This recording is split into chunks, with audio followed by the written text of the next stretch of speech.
Edges के question में जो हमारे एग्जाम में आते हैं तो अधिकतर क्वेश्चन स्टूडेंट इसमें फंसना स्टार्ट कर देते हैं लैंग्वेज की वजह से। एजेस में लैंग्वेज बहुत मैटर करता है और लैंग्वेज को समझ के सॉल्व करना स्टूडेंट को थोड़ा सा टफ लग जाता है और स्टूडेंट एग्जाम में यहाँ पे फंसना स्टार्ट कर देते हैं एजेस के क्वेश्चन में। ठीक है, तो हेलो दोस्तों, राधे राधे। मैं सूरज कुमार स्वागत करता हूँ आप लोगों का आपके अपने इस प्यारे से यूट्यूब चैनल में जिसका नाम है द मैथ क्राफ्ट्स।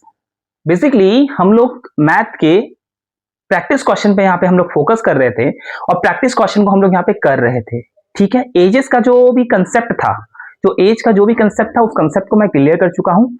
आप लोग को वीडियो का लिंक जो है वो आपको मिल जाएगा डिस्क्रिप्शन में। और हम लोग यहाँ पे आगे क्वेश्चंस को अपने डिस्कस कर रहे थे और क्वेश्चंस को सॉल्व करने का तरीका को यहाँ पे हम लोग देख रहे थे कि क्वेश्चन कैसे हम लोग अप्रोच करेंगे। राइट, तो आज के क्वेश्चन में जाने से पहले आप सभी से रिक्वेस्ट है कि प्लीज वीडियो को लाइक कर दीजिएगा, चैनल को सब्सक्राइब कर दीजिएगा और कमेंट में जरूर बताइएगा कि आपको वीडियोस कैसा लग रहा है। साथ ही साथ अपने फ्रेंड्स के साथ शेयर जरूर कर लीजिएगा। तो चलिए चलते हैं हम लोग आज के अपने क्वेश्चंस की तरफ कि आज का क्या क्वेश्चन रहने वाला है और कैसे हम लोग आज प्रैक्टिस करने वाले। चलिए टाइम नहीं वेस्ट करते हुए आगे की ओर चलते हैं हम लोग। तो चलिए आइए, आज का जो पहला क्वेश्चन है इस पे आप लोग थोड़ा सा फोकस कीजिएगा और ये भी देखिए आप लोग, जो पहले वाला क्वेश्चन था ना, इससे पहले जो हम लोग प्रैक्टिस किए थे जिस क्वेश्चन का, उस क्वेश्चन से इसका लेवल एक लेवल ऊपर है। मतलब है तो ये भी इजी लेकिन एक लेवल ऊपर है। सबसे पहले आप लोग इस क्वेश्चन को पढ़िए और कोशिश कीजिए आंसर्स खुद से सॉल्व करने का। उसके बाद फिर मेरे एक्सप्लेनेशन को देखिए। आप लोग क्वेश्चन कैसे पढ़ते हैं, आप लोग क्वेश्चन के साथ कैसा ट्रीट करते हैं, आप लोग क्वेश्चन को कैसे अप्रोच करते हैं, काफी ज्यादा इंपॉर्टेंट होता है आप लोगों के लिए। तो सबसे पहले वीडियो को तो पॉज कर लीजिए, सॉल्व कीजिए, उसके बाद आप मेरा एक्सप्लेनेशन देखिए। यहाँ पे सबसे पहले हम लोग क्वेश्चन समझते हैं। क्वेश्चन में क्या बोल रहा है, A is 6 years younger than B. मतलब अगर बोल रहा है ए जो है वो बी से 6 years यंगर है। यंगर है मतलब, यंगर मतलब क्या होता है, छोटा होता है। ओल्डर मतलब क्या होता है, बड़ा होता है। ये कॉमन कंसेप्ट तो हम लोग को आना ही चाहिए। अब बोल रहा है कि ए जो है वो बी से 6 साल का छोटा है। सबसे पहले ये इंफॉर्मेशन दिया हुआ था, हमने इंफॉर्मेशन को लिख लिया यहाँ पे। अब क्या बोल रहा है, and ratio of present age of B to C is 12:5। यानी कि बोल रहा है बी टू सी इज 12:5 दिया हुआ है। ठीक है, यहां तक भी कोई दिक्कत नहीं है। If ratio of present age of A to C is 2:1, A to C is कितना दिया हुआ है, 2:1, then find the present age of B. B का प्रेजेंट एज निकालना है। अच्छा, बहुत को क्वेश्चन नहीं समझा होगा यहाँ पे कि क्वेश्चन क्या बोलना चाह रहा है, बहुत को नहीं समझा होगा और इसको फ्रेम नहीं कर पा रहा होगा। अब मैं इसको फ्रेम कर दिया हूँ।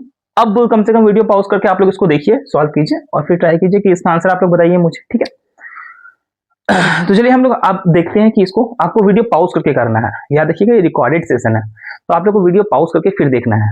ठीक है, और आप लोग को जो भी डाउट रहता है वो हर संडे मैं लाइव भी आता हूँ, लाइव भी रहता हूँ हर संडे रात को 8 बजे। तो आप लोग वहां से भी ज्वाइन करके आपका जो भी प्रॉब्लम है, जो भी डाउट है, आप लोग उसको सॉल्व करवा सकते हैं। अपना कुछ भी क्वेरी हो आप लोग पूछ सकते हैं। ठीक है, आइए देखते हैं।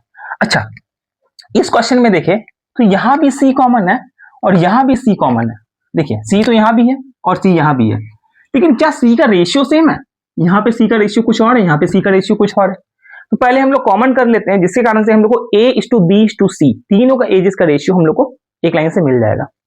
तो अगर हमको सेम करने के लिए ये 1 है तो इसको पूरा मल्टीप्लाइड में हम लोग 1 कर देंगे और ये यहाँ पे C का वैल्यू कितना है, 5 है, तो इसको पूरा को मल्टीप्लाइड बाई 5 कर देंगे। ठीक है, यहां तक तो कोई डाउट नहीं है।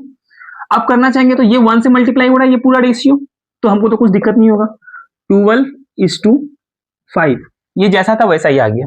ठीक है, लेकिन इसमें चेंज होगा। 5 2 10 और 5 1 5। ठीक है, कोई डाउट नहीं है। आगे चलते हैं। आगे हम लोग को बोल रहा है कि हम लोग को सबसे पहले A:B:C का रेशियो निकालता है। हमारे लिए ज्यादा इजी होगा, यहां से भी सॉल्व हो सकता है लेकिन रिस्क नहीं लेने का बिल्कुल। ठीक है, A:B:C। अच्छा, अब हम लोग को जो भी काम होगा ना अपने को इस रेशियो से करना है। अब अपने को इस रेशियो से कोई भी मतलब नहीं होने वाला है। ठीक है, तो A:B:C अगर करेंगे तो यहाँ पे A रहा, A का रेशियो रहा 10 लिख दिए। अच्छा, B कहाँ है, B यहाँ है और B का रेशियो कितना है 12 और C यहाँ है और C का दोनों का आप रेशियो देखिए क्या हो गया 5 हो गया, तो ये रहा 5। यहाँ तक कोई दिक्कत नहीं है। A:B:C का रेशियो हमारे पास आ चुका है। ठीक है, कोई डाउट नहीं है।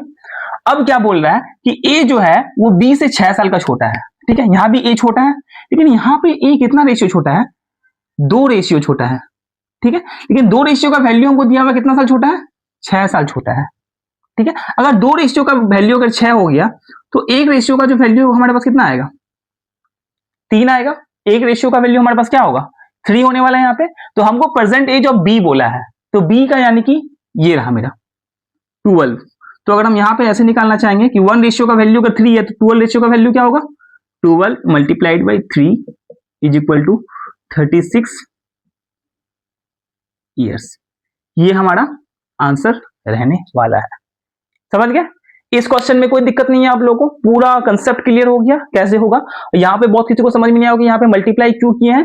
तो रेशियो में एक चीज होता है कि आपको कोई भी अगर रेशियो दिया हुआ है तो अगर दोनों रेशियो को आप सेम नंबर से मल्टीप्लाई करते हैं तो कोई इश्यू वाली बात नहीं होती है, रेशियो सेम ही रहेगा अल्टीमेटली जो आपके पास रेशियो आने वाला है वो सेम ही रहेगा। जैसे देखिए यहाँ पे 10:5 है, दोनों 5 के टेबल से कट रहा है, 5 1 जा 5, 5 2 जा 10, तो 2:1।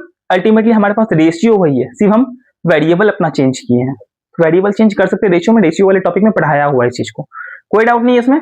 आगे चलते हैं दूसरे क्वेश्चन की तरफ। आप लोगों को दूसरा क्वेश्चन आपको दूसरे वीडियो में मिलेगा, वहां पे भी आपको अच्छे तरीके से उसको प्रैक्टिस करना है, कोई डाउट नहीं रखना है। दूसरा वीडियो आपको तभी मिलेगा जब आप चैनल को सब्सक्राइब करके रखोगे, तभी आपको पता चलेगा कि क्वेश्चन आया हुआ है और आप लोग अच्छी तरीके से कर सकते हो। कंसेप्ट सीखने के लिए और क्वेश्चन प्रैक्टिस के लिए ये चैनल काफी ज्यादा इंपॉर्टेंट है आप लोगों के लिए।